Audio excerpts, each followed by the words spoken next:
গাজল block প্রশাসন ও থানা প্রশাসনের যৌথ উদ্যোগে গাজল ব্লক ক্যাম্পাসের ধরণীধর অতিথি নিবাস কক্ষে আসন্ন ঈদুল আজহা উপলক্ষে গাজল ব্লকের ইমামদের ও মসজিদ কমিটিদের নিয়ে একটি সভা করেন। এ সভায় ঈদুল আজহা নিয়ে বিস্তারিত আলোচনা হয়। সকলকে শান্তিপূর্ণভাবে সরকারি নিয়ম মেনে ঈদুল আজহা পালনের আহ্বান জানানো হয়। কুরবানির বিষয় নিয়ে বিস্তারিত আলোচনা হয়। সরকারি নিয়ম মেনে কুরবানি দিতে হবে। উপস্থিত ছিলেন গাজল ব্লকের বিডিও সুমন ঘোষ, গাজল থানার আইসি কৌশিক ব্যানার্জি, বিএলডিও শান্তনু পান্ডা, ভূমি দপ্তরের আধিকারিক সহ অন্যান্য আধিকারিক বৃন্দ। মালদার গাজল থেকে যে আইনের আওতায় যেটা পড়ছে সেটা আমরা মেনে নিয়েছি এবং মানসিক দিক থেকে আমরা প্রস্তুত।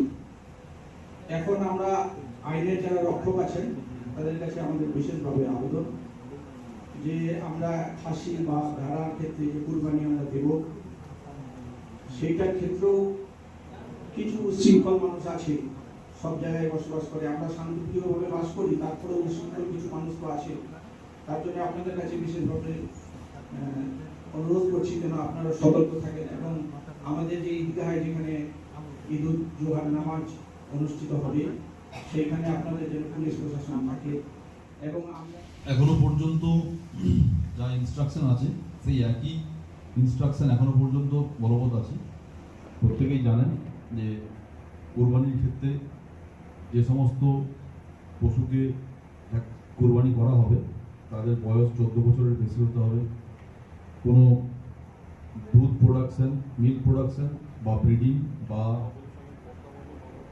প্রজননের ক্ষেত্রে অক্ষম গরু বা মহিষ হতে হবে, সেক্ষেত্রে তাদেরকে একমাত্র কোরবানি করা যেতে পারে।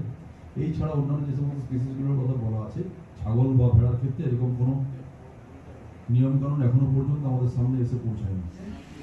শুধু নিয়মটা কি কোরবানির ক্ষেত্রে ওপেন, আপনার ওপেন পশু প্রত্যেক হাটে হাটে ওপেন পশু কাটা হচ্ছে, আপনার প্রশাসন দেখতে পাচ্ছেন না কেউ? আমাকে এই কথাটার উত্তর দেন, আমি যা বলছি। শুধু কি মোহামেডানদের ক্ষেত্রে পশু জবাই করার জন্য যে নিয়মটা বলা হলো 1950 সালের নিয়ম, সেটা যেরকম সার্টিফিকেশনের গল্প রয়েছে, তার সঙ্গে অন্যান্য যেসব পশুগুলো রয়েছে যেগুলো বিভিন্ন জায়গায় আপনি বলছেন যে বিক্রি হচ্ছে, তার ক্ষেত্রে একটা নিয়ম আছে।